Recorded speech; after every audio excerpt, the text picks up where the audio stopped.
air, that is 3/2, and the refractive index of water with respect to air is 4/3. पूछा गया आपसे find क्या करना है, the refractive index of glass with respect to water हमें find करना है। सो इसके लिए द रिफ्रैक्टिव इंडेक्स, सबसे पहले जो भी स्टेटमेंट में लिखा होता है उसको आप रिफ्रैक्टिव इंडेक्स के रेशियो वाले फॉर्मूले में लिखेंगे। अदरवाइज हमें आता है कि refractive index of glass with respect to air is equal to 3/2 होता है। इसी को ही हम इस तरीके से इस मैनर में लिखेंगे कि refractive index of glass with respect to air, rewrite किया जस्ट मैंने इस बात को, स्टेटमेंट को मैंने रीराइट किया है। इस तरीके से भी लिख सकते हैं। तो ये बहुत परफेक्ट तरीका रहता है, इससे न्यूमेरिकल बहुत इजीली समझ में आ जाते हैं। तो आप इसी वे में राइट करेंगे कि Ng by N is equal to 3/2 मुझे गिवन है। अब सेकंड क्या गिवन है, refractive index of water with respect to air. So water with respect to air is equal to 4/3। तो इसी को फिर से मैं रीराइट करूंगी, water with respect to air is equal to 4/3। इस तरीके से मेरे पास 2 इक्वेशंस बन जाती हैं यहाँ पर, है ना, इक्वेशन 1 और इक्वेशन 2। तो इक्वेशन 1 और 2 में से आपको बस यही सोचना है कि अब फाइंड क्या करना है मुझे। तो फाइंड करना है कि refractive index of glass with respect to water means Ng by NW चाहिए। तो Ng बाय NW चाहिए, तो या तो मैं इक्वेशन 1 को 2 से डिवाइड कर दूं या 2 को 1 से डिवाइड कर दूं, अदरवाइज मल्टीप्लाई कर दूं। या तो आपको डिवीजन करना होगा यहाँ पर या मल्टीप्लीकेशन करते ही आपका आंसर आ जाएगा। तो अभी आपको देखिए फाइंड क्या करना है, Ng ऊपर से और बाय में NW। तो उसके लिए इक्वेशन 1 को 2 से क्या करेंगे, मल्टीप्लाई या डिवाइड कर दे। इक्वेशन 1 को 2 से डिवाइड कर दे। सो Ng यही इक्वेशन 1 के नीचे लिख देती हूँ मैं इक्वेशन 2। इक्वेशन 2 थी मेरी NW by NA is equal to 4/3। तो NA से NA कैंसिल, तो अगर आप इसको करेंगे सॉल्व तो क्या आएगी वैल्यू, 3/2 इंटू 3/4 मीन्स 9/8। तो 9/8 को सॉल्व करने पर हमारा क्या, next lens and half part इसका मैंने कवर्ड कर दिया है ब्लैक पेपर से। तो मैंने आपसे क्वेश्चन किया है, अगर ऑब्जेक्ट लेफ्ट साइड पे होगा उसकी इमेज यहाँ बनेगी, फर्स्ट ऑप्शन बनेगी या नहीं, तो आंसर इज यस, इमेज बनेगी। एंड साथ ही उसकी इंटेंसिटी में मैं बात कहूँ तो उस पर इफेक्ट आएगा, इंटेंसिटी उसकी कम हो जाएगी।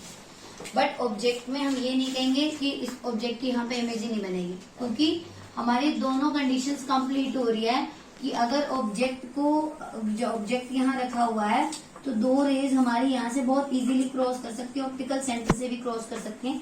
जहां भी वो रे मिलेंगी वहां बनेगी आपकी इमेज। तो इमेज तो मिलेगी बट उसकी इंटेंसिटी क्या हो जाएगी, कम, इंटेंसिटी कम हो जाएगी, ब्राइटनेस उसकी कम हो जाएगी, लेकिन इमेज मिलेगी। कभी भी ये क्वेश्चन आ जाए एग्जाम में कि एक लेंस को हाफ पार्ट उसका कवर कर रहे हैं, सो हमें जनरली जाता है माइंड में कि कवर हो गया तो नहीं मिलेगी इमेज, बट इसका आंसर आएगा आपको इमेज मिलेगी, और बट उसकी इंटेंसिटी कम इंटेंसिटी का, मतलब ब्राइटनेस कम हो जाएगी। ठीक है, इंडेक्स लेंस जिस मटेरियल से बना है उसका रिफ्लेक्टिव इंडेक्स कंसीडर कर लो N2। इस लेंस को रखा है किसी मीडियम में, सपोज कोई लेंस है आपके पास, लेंस का जो रिफ्लेक्टिव इंडेक्स मैंने माना है वो माना है N2। उस लेंस को उठाकर मैंने पानी में रख दिया, मान लिया, और उस पानी का रिफ्लेक्टिव इंडेक्स क्या माना, N1। तो कंडीशन क्लियर है आपको कि हम क्या करने वाले हैं, एक लेंस लिया, lens is made up of glass and glass having different reflective index, है ना, वाटर से उसका अलग होगा। तो मैंने क्या लिया, एक लेंस लिया, उस लेंस को उठा के किसी और मीडियम में, जैसे सपोज हमने वाटर में रख दिया या किसी और ऑयली सरफेस पे रख दिया, तो बोलता है अगर लेंस ले रहे हो तो उसका रिफ्लेक्टिव इंडेक्स है N2। लेंस भी तो किसी मटेरियल से बना है तो उसका भी रिफ्लेक्टिव इंडेक्स होगा। उस लेंस को किसी और मीडियम में रख दिया, जाके पानी में रख दिया, सपोज उसका रिफ्लेक्टिव इंडेक्स है N1।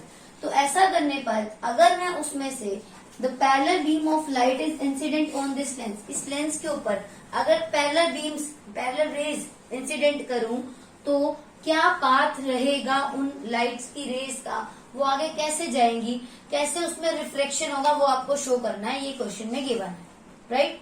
तो मुझे कैसे शो करना है, कंडीशन 1 क्या दे रखी है, फर्स्ट कंडीशन है N1 is less than N2, मतलब रिफ्लेक्टिव इंडेक्स फर्स्ट वाले का कम है और किसी ऐसे मीडियम में रखा जिसका रिफ्लेक्टिव इंडेक्स उससे ज्यादा हो। अब आप बताओ, अगर फर्स्ट वाले का रिफ्लेक्टिव इंडेक्स कम है N1 का और N2 का ज्यादा है, तो ये हुआ रेयर मीडियम, ये हुआ डेंसर। ये रेयर मीडियम बन गया, मैं R लिख देती हूँ। और लेंस के अंदर कौन सा मीडियम हो गया? तो रेयर से डेंसर जब भी लाइट की रे जाएगी वो क्या हो जाएगी? अपने पाथ से deviate RDP towards the normal हो जाएगी, नॉर्मल की तरफ झुकेगी। और नॉर्मल होता है इसका यहाँ सेंटर से सेंटर की तरफ झुकते हुए ये आपको रिजल्ट मिलेगा। तो पैरेलल लाइट की रेज जो हमने रिजल्ट पढ़ा हुआ है वो पढ़ा हुआ रेयर से डेंसर में जाती है, ठीक है।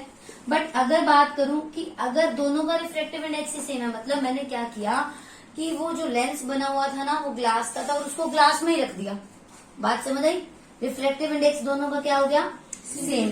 अब लाइट की रेज अगर उसमें से पास करूंगी तो देयर इज नो बेंडिंग, कोई भी बेंडिंग लाइट की नहीं होगी। क्यों नहीं हो रहा? क्योंकि no change in medium, no change in medium, medium में कोई भी चेंज नहीं हुआ।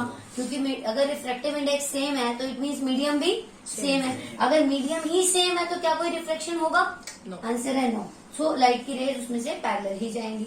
बट अगर कंडीशन ये हो कि N1 is greater than N2 हो, मीन्स रिफ्लेक्टिव इंडेक्स फर्स्ट वाले का ज्यादा है और सेकंड वाले का कम है, तो सेकंड ये हुआ मेरा N1, ये हुआ N2। तो N1 क्या हो जाएगा? रेयर के डेंसर?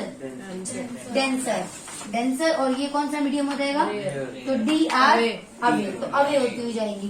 तो ऐसा कभी नहीं सोचना कि ये वाला लेंस है तो इसके अंदर कभी लाइट की रेज ऐसे नहीं हो सकती।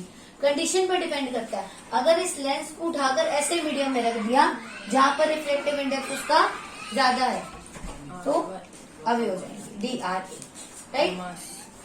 लेंस सबसे पहले डाइवर्जेंट लेंस से याद आता है हमें कौन सा lens? Concave lens. Has a focal length of 30 centimetre. तो F कितना गिवन है इसका? 30 सेंटीमीटर। क्योंकि कौन सा लेंस है? कनकेव, तो F क्या गे? माइनस, क्योंकि कनकेव लेंस की फोकल लेंथ हम क्या लेते हैं? Negative. At what distance should an object of height, object जिसकी हाइट कितने सेंटीमीटर है? Height of object, height of object always positive, from the optical centre of lens be placed. यहाँ तक जो बात हो रही है किसकी बात हो रही है? ऑब्जेक्ट की। At what distance should an object be placed, एक ऑब्जेक्ट को कितनी दूर रखा जाए लेंस से? उस ऑब्जेक्ट को जिस ऑब्जेक्ट की हाइट कितनी है? 5 centimetre. What distance should an object of height 5 centimetre from the optical centre of lens be placed, so that in such a way, इस तरीके से हम उसको रखें कि मुझे फाइंड क्या करना है? यहाँ पे U तो फाइंड करना है, यहाँ से समझ में आया। So that its image is form at 15 centimetre away the lens. अब V की वैल्यू क्या रहेगी? 15 सेंटीमीटर। अब आपको याद हो इस लेंस में जो हमारे रिजल्ट्स थे वो लेफ्ट साइड थे या राइट साइड थे? ड्यूरिंग द रिफ्लेक्शन की बात हो रही है, लेंस की बात हो रही है। वर्चुअल और इरेक्ट इमेज मिलती है सेम साइड एज ऑब्जेक्ट। कल हमने डिस्कस किया था ये कि same side as object means object कहाँ होता है? Left side. तो इमेज भी कहाँ बनेगी? V इधर हो जाएगा नेगेटिव, मीन्स V क्या रहेगा इसमें? Minus. So that image is -15 हो जाएगी। And find the size of image also. So height of image, size मतलब होता है हाइट, तो इमेज की साइज मतलब उसकी हाइट भी आपको बता दी। सो मैंने क्वांटिटीज लिख ली जो गिवन थी और जो मुझे फाइंड करनी है। तो मैं स्टेटमेंट को हटा सकती हूँ यहाँ से। क्या रह जाएगा बताइए? लेंस फॉर्मूला का यूज करें और क्या कैलकुलेट करें? सबसे पहले U, है ना? 1/F is equal to 1/V minus 1/U। कहाँ से लिया है हमने? By using lens formula. So 1/V कितना गिवन है? -15 और U हमें कैलकुलेट करना है। F कितना? -30। सो -1/30 और ये 15 माइनस का था, लेफ्ट साइड जाकर प्लस का हो जाएगा which is equal to -1/U। जब आप इसको सॉल्व आउट करेंगे तो क्या आएगा answer? 30। U is equal to -30 centimetre. तो U की वैल्यू सॉल्व हो गई। अभी हमें मैग्निफिकेशन का भी फॉर्मूला आता है। M is equal to height of image by में height of object is equal to V by U। अब हाइट ऑफ इमेज हमें कैलकुलेट करना है, HI मुझे कैलकुलेट करना है और HO मुझे गिवन है वी भी गिवन है और यू मैंने फाइंड कर लिया.